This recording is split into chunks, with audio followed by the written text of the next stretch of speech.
Hello students, आज की class में आपका स्वागत है। भूगोल पाठ 1 पर्यावरण। लंबी छुट्टियों के बाद जब रवि स्कूल जा रहा था तो स्कूल के निकट उसने देखा कि उसके स्कूल के निकट के खेल के मैदान में खुदाई हो गई थी। वही एक मैदान था उनके खेलने के लिए।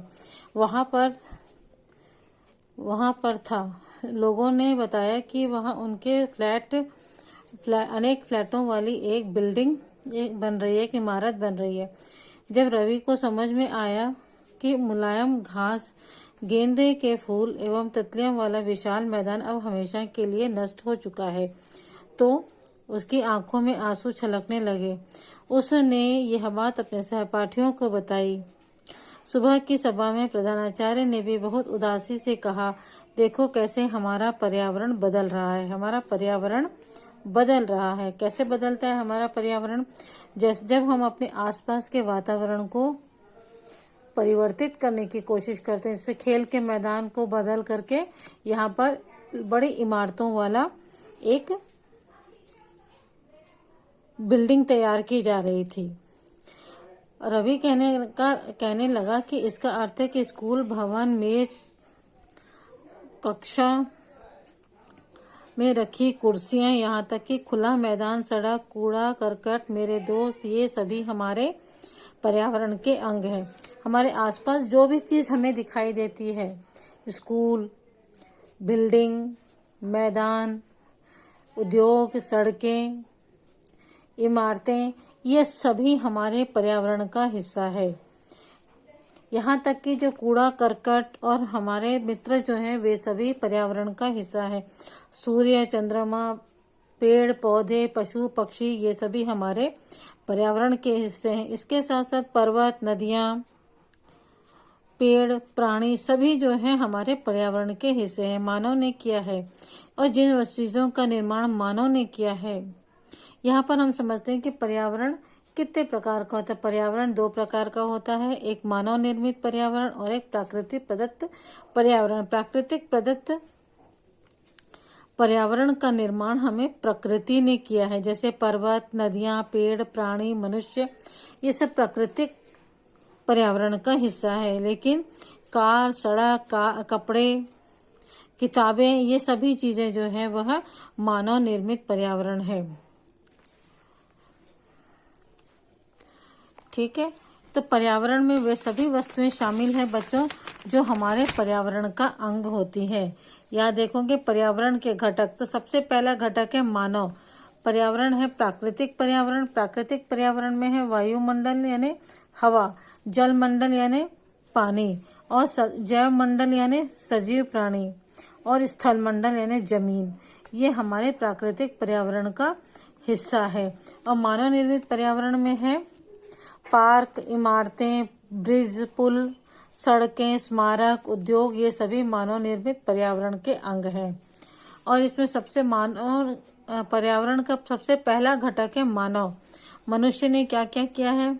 एक व्यक्ति है, उसके बाद उसका परिवार होता है, समुदाय होता है, धर्म होता है, शैक्षिक संगठन होते हैं, आर्थिक समस्याएं होती हैं और राजनीतिक स्थितियां होती हैं।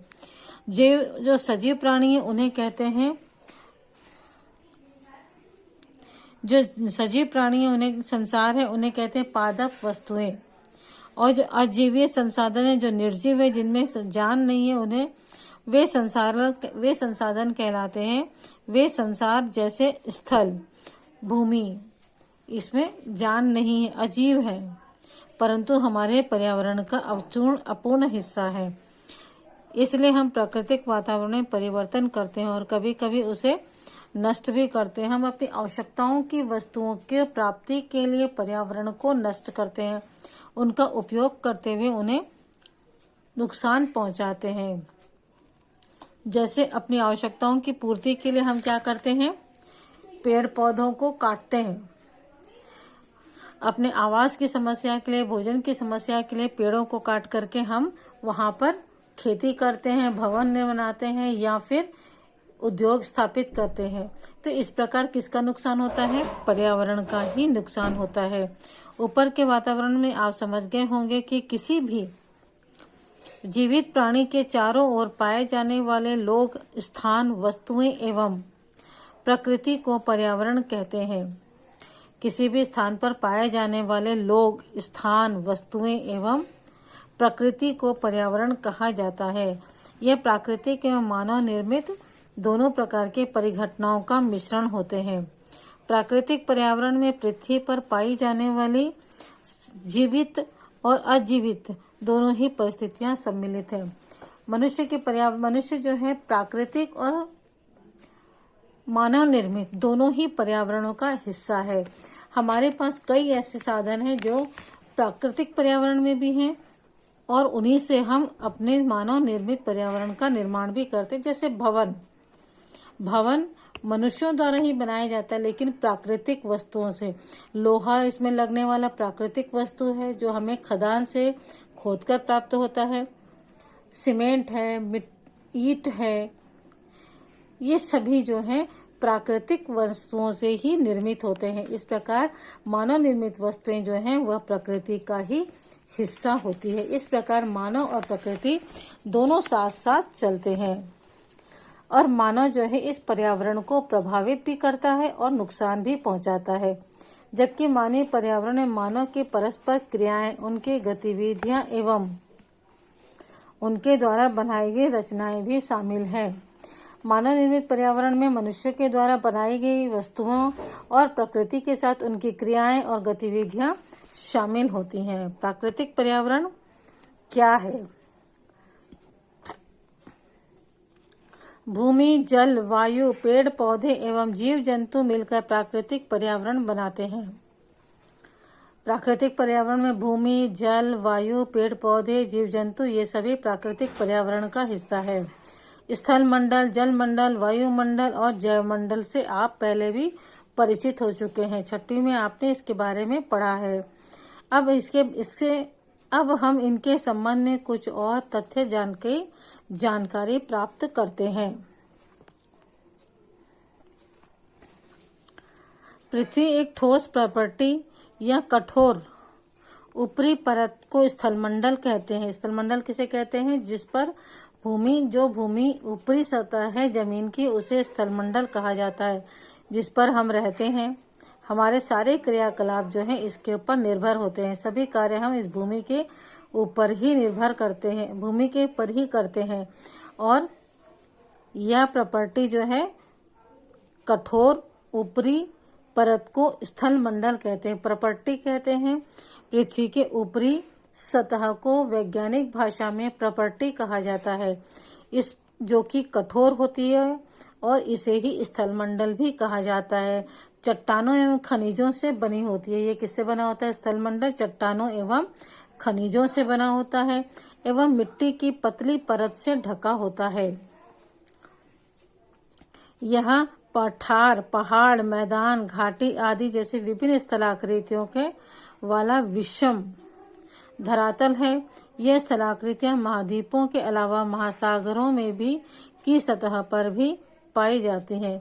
स्थल मंडल जो है चट्टानों और खनिजों से बना कठोर ऊपरी परत का स्थलाकृति है, जो कि इसके ऊपर जो है पहाड़, पठार, मैदान, घाटी आदि सभी विभिन्न प्रकार की स्थलाकृतियां बनी होती हैं। यह स्थलाकृतियां महाद्वीपों में ही नहीं बल्कि महासागरों के अंदर भी पाई जाती है। स्थल मंडल वह क्षेत्र है जो हमें वन, कृषि और मानव बस्तियों के लिए भूमि, पशुओं के चरने के लिए घास स्थल प्रदान करता है। यह खनिज संपदा का भी एक स्रोत है। स्थल मंडल में क्या क्या कार्य होते हैं? वन पाए जाते हैं, कृषि कार्य होता है, मनुष्य की बस्तियां बनाकर वहां रहता है। इसके अलावा यहाँ वह इसी भूमि पर वह इमारतें बनाता है, भवन बनाता है, उद्योग लगाता है और इसी भूमि पर पशुओं को चराने के लिए घास स्थल भी प्रदान करता है। इस प्रकार खनिज यही भूमि स्थल मंडल है। भूमि या स्थल मंडल जो है वह हमें खनिज संपदा भी प्राप्त करता है। यहाँ आप देखते हैं एक चित्र है, मान लीजिए ये पर्यावरण का पूरा हमारे पर्यावरण है, तो इसमें जलमंडल भी है, जैव मंडल भी है, स्थल मंडल है और तीनों मंडल, वायुमंडल भी है। देख रहे हैं आप, जलमंडल, वायुमंडल, जैव मंडल और स्थल मंडल, ये सभी हमारे प्रकृति का हिस्सा है। ठीक है, इसके आगे देखते हैं।